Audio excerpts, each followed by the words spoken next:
오늘도 행복하세요. 오자유세상의 유현상 목사입니다. 오늘은 빌보서 4장 17절로 19절에 있는 말씀을 중심으로 해서 신앙인들의 모든 쓸 것을 채우실 하나님을 기쁘시게 하는 향기로운 재물이라는 제목으로 잠시 은혜를 나누고자 합니다. 오늘 여러분들 세상의 모든 예수 믿는 사람들은 하나님의 축복을 받고 승리하는 삶을 살기를 원합니다. 그런데 그러한 하나님으로부터 축복받아 승리하는 삶을 살기 위해서는 하나님으로부터 인정받는 믿음의 사람이 되어야만 합니다.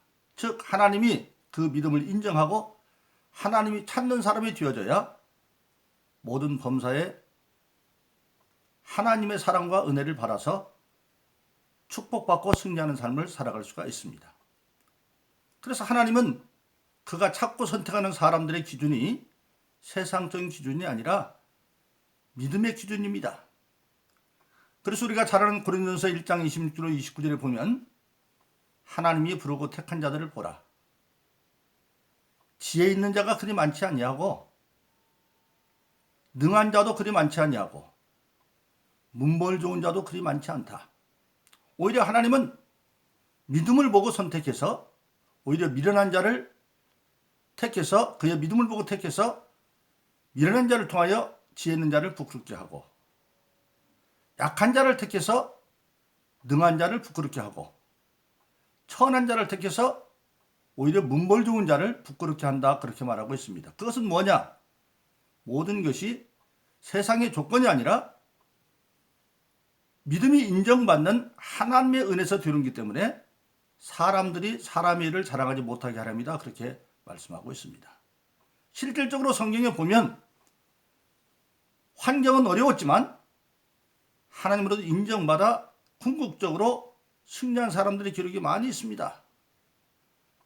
다윗도 그런 사람 가운데 하나죠.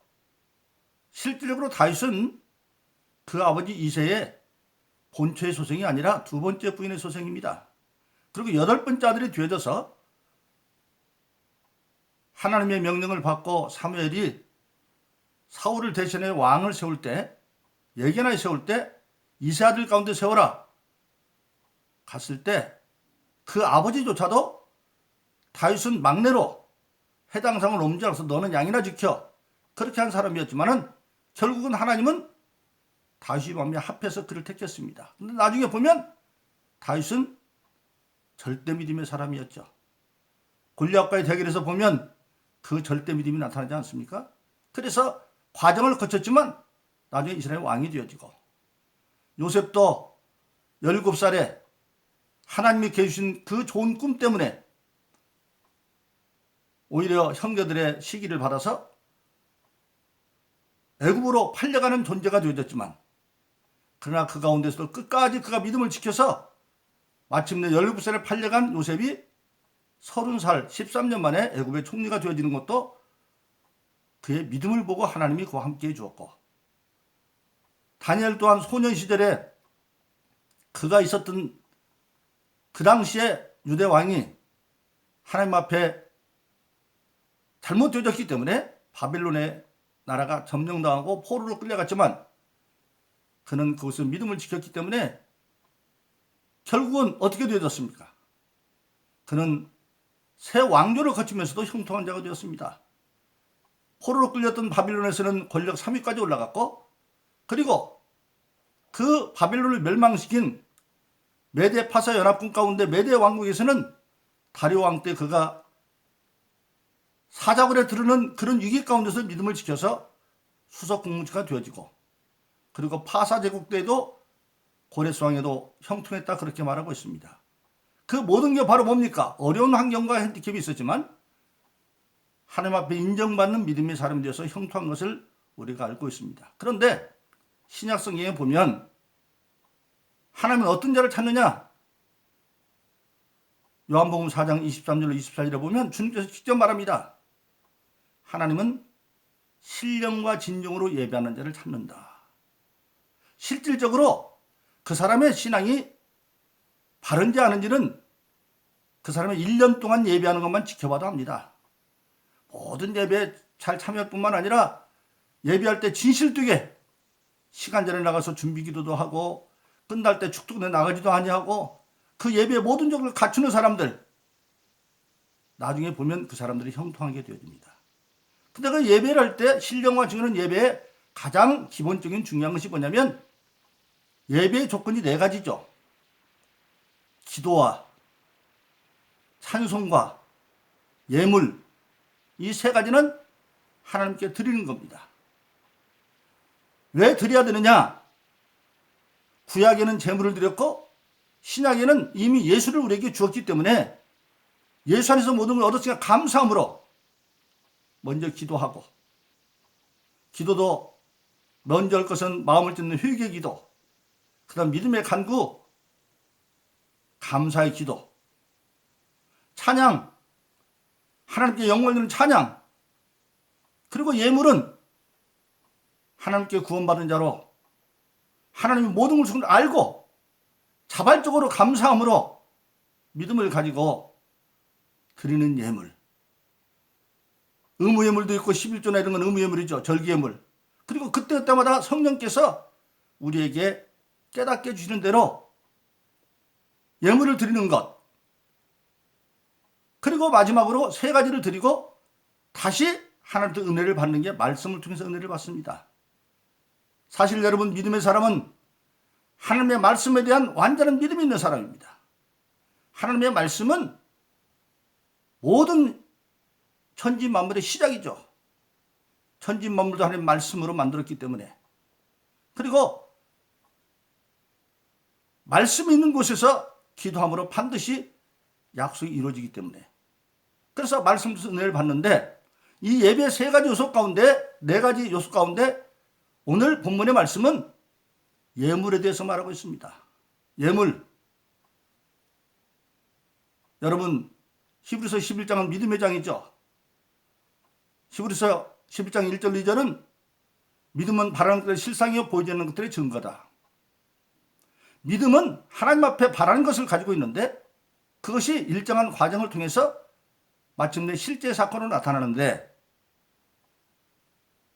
11장 6절에서는 하나님께 나아가는 자는 반드시 그가 계신 것과 그가 자기를 찾는 자에게 상 주시는 줄 믿어야 할지니라. 그렇게 말씀하시고 하나님의 성경 역사 속에서 그 믿음의 선진들의 산 사례가 나오는데 첫 번째가 아벨입니다. 아벨. 그런데 아벨을 뭐라고 합니까? 아벨은 죽었으나 오히려 그 예물을 통하여 증거가 되었다. 창세기 4장에 보면 아담과 이브의 두 아들인 가인과 아벨이 하나님께 제사를 드립니다. 그런데 아벨은 그 동생인데 양을 치는 자인데 제사를 양의 첫 새끼와 양의 기름을 가지고 하나님께 드렸습니다. 그런데 가인은 농사 짓는 자인데 농사 짓는 곡물로 드렸는데 첫 열매라는 말이 없어요. 그 하나님이 가인과 아벨이 똑같이 하나님께 제사를 지냈는데 아벨과 그 제물은 연락하셨다 그랬어요. 즉 아벨은 하나님을 먼저 생각하고 첫 새끼로 기름으로 하나님께 예물을 드릴 때 가장 중요한 게 뭐냐면 하나님으로 알고 드리는 예물입니다. 그래서 그 예물을 드린 자의 믿음이 인정받았기 때문에 아벨과 그 제물은 흠양했어요. 그런데 가인의 것은 왜 안 했느냐?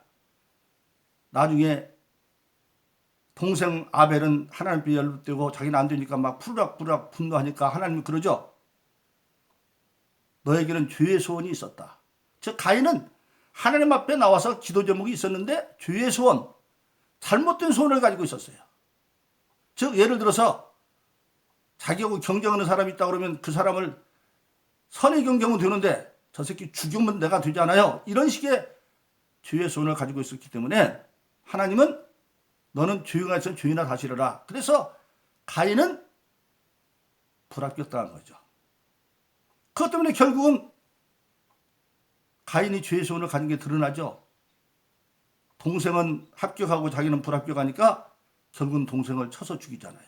그게 죄의 소원이죠. 그래서 아벨은 죽었으나 그 예물로서 증거한다. 이건 우리에게 중요한 것을 말하고 있습니다. 성경에서 말하는 죽은 자 사냐는 참된 의미는 육신이 죽는 게 아닙니다.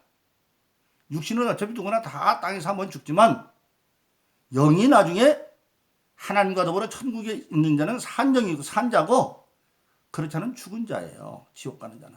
그래서 첫 번째 믿음의 증인으로 나오는 아벨이 예물에 대해서 말씀하고 있습니다.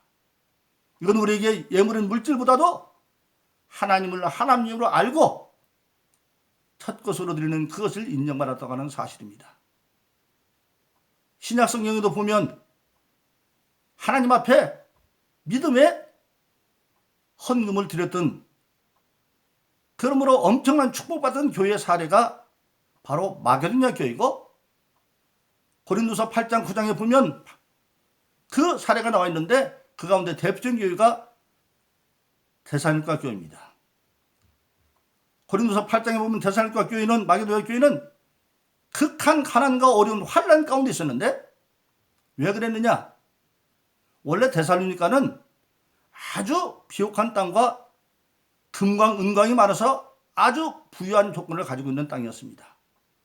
원래는 알렉산더 대왕이 자기가 점령한 많은 나라를 나중에 자기가 죽으면서 자기가 충성했던 네 장군에게 나누어줍니다. 그때 알렉산더가 이복 동생 가운데 가장 사랑하는 여동생이 데살로니가예요.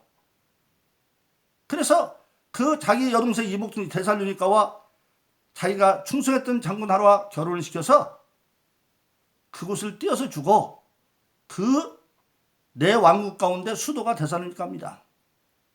거기가 금은광이 많고 그러니까 땅이 비옥하니까 거기 좋은 데를 주었어요.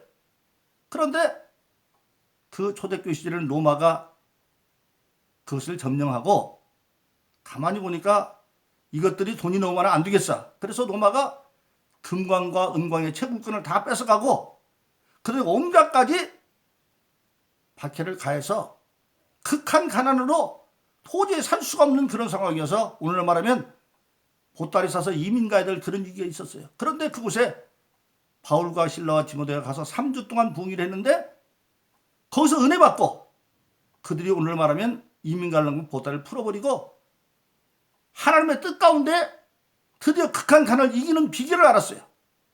하나님의 모든 것을 준 걸 알고 자기를 구원한 것을 감사해서 자신을 드리듯이 이 가난을 벗어나는 비결을 알게 되었어요.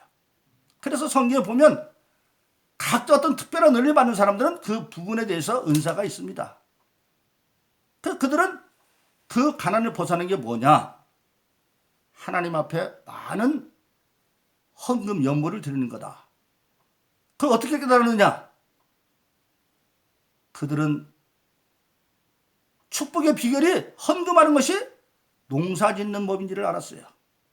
그래서 고린도서 8장 9장에 보면 그들은 하나님의 모든 물질은 두 가지로 나눠야 된다. 씨와 양식.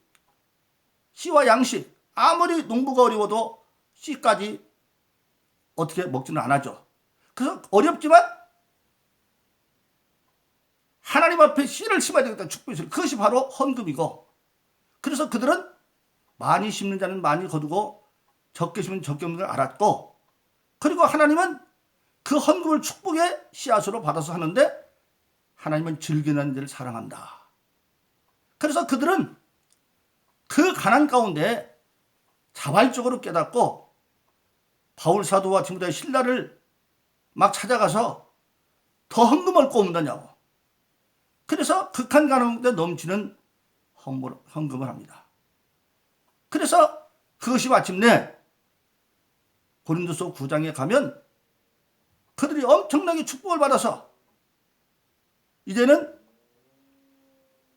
바로 뭡니까?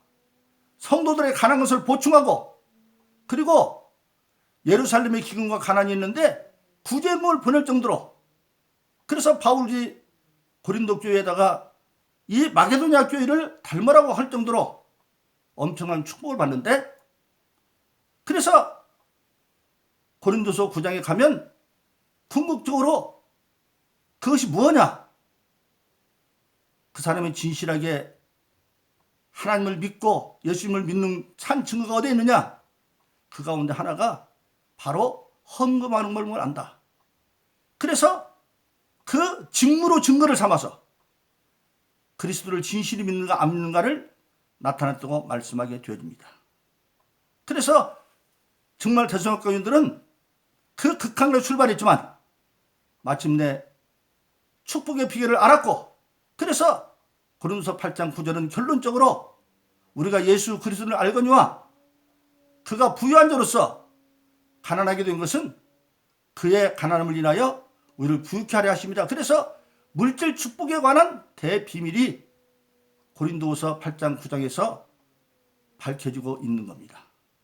그런데 오늘 본문의 말씀에 보면 빌립보서 4장 10절 19절은 그 하나님께 드리는 예물이 사람에게 드렸어도 하나님께 드리는 예물과 방불한 것을 말하고 있습니다. 지금 바울이 로마 감옥에 갇혀 있는데 그 바울에게 바로 뭡니까? 이제 빌립보에서 많은 성경을 보냈습니다. 그런데 그 성경을 받고 바울이 하는 말입니다. 그 하나님의 선교하는 바울의 목회금을 보내고 선교를 보낸 것은 바로 무엇이냐? 그것은 사람에게 드는 것지만 하나님이 기쁘시게 받는 향기로운 제물이다. 사람에게 주고도 하나님을 기쁘시게 향기로운 제물, 즉 하나님께 드린 것처럼 똑같이 인정받는 것이 뭐냐면 진실된 주의 종들을 위해서 성령이 감동하는 대로 선경으로 목형금 보내는 것은 하나님이 주신 향기로운 제물이고, 그 결과로 오늘 빌립보서 4장 19절은 근본적으로 그런 빌립보가 어떻게 하느냐? 나의 하나님이 그리스도의 예수 안에서 영광 가운데 그 풍성함으로 모든 쓸 것을 채워줄 것이다. 그렇게 말씀하고 있습니다. 바로 그렇습니다. 제가 아는 어떤 분도 그런 일이 있었습니다. 하나님의 명령을 듣고 그는 부흥사로 다녔는데 서울에서 목회를 하다가 자꾸만 교회 옮기는 꿈에서 열흘 동안 청계산에 가서 금식기도를 하고 첫 부흥에 왔는데 그곳에서 거기 있는 목사님들이 거기 와서 교회를 개척하기를 원하니까 이거였구나. 그래서 아무런 낯도 살도 모르는 곳에 처음 부흥이 온 곳에 순장하고 와서 교인 한 명도 없는데 땅을 사서 교회를 짓기 시작을 합니다. 교인 한 명도 얼마나 어렵겠어요. 그런데 이제 신학기가 딱 되어졌는데 개척하고 첫 해 큰아들은 신학대학 다니고 딸은 음대를 다니는데 걔들 등록할 막막한 거예요. 그래서 통장을 가지고 와서 찍어보니까 놀라웠게도 누가 보낸지 모르게 그 당시는 금융실명제가 아니어서 한 300만 원이 들어와 있어요. 아이고 하나님 감사합니다. 그리고 일단은 그거 가니까 두 아이들을 그때만 해도 87년도니까 등록을 다 하고 그리고 깊이 기도했어요. 한 6개월쯤 지난 뒤에 그걸 누가 보냈다는 생각이 나서 집히는 그 서울에 있는 친구한테 전화를 해가지고 얘기를 했어요. 그러니까 그 친구가 아이고 목사님 미안해 용서해줘. 아니 나는 고맙다고 전화했는데 그것을 얘기하는 거예요. 그 친구가 어느 학교 재정그룹에 상무였는데 아침에 결제 소리를 듣는데 갑자기 뿌연해지더래요. 소리가 잘 안 보이는데 비서 가져오는데 그러면서 그 목사님 얼굴이 떠오르더래요. 그때 생각하니까 아이고 내가 서울서 떨어져 있으니까 너무 무심했구나. 바로 자기네 빌딩 아래 국민은행이 있는데 그 통장이 있느냐 물어보니까 옛날에 그 친구가 신학 다닐 때 책 사라고 뭐라고 조금씩 돈을 넣어주던 통장이 살아있어요. 그래서 300만 원을 넣어놓고 나니까 서류가 잘 보이더라는 거예요. 그래서 그분은 지금 교장에서 은퇴하고 지금도 그 목사님과 교제를 유지하고 있습니다. 바로 그렇습니다. 성령은 그렇게 역사해요. 그래서 사람에게 드리지만 정말 하나님이 인정하는 주의 종들을 위해서 목욕이나 성경을 드리는 것은 바로 하나님을 기쁘시게 하는 향기로운 제물과 마찬가지다. 이거예요. 우리는 하나님의 열심히 헌금할 뿐만 아니라 성령의 인도함을 따라서 진실한 주의 종들을 위해서도 선경이나 목경을 드림으로 하나님을 기쁘시 하는 향기로운 제물을 드리고 모든 쓸 것이 충만히 처음받는 그런 사람 되기를 예수 이름으로 축원합니다. 오늘도 행복하세요. 자유세상의 유현상 목사였습니다. 감사합니다.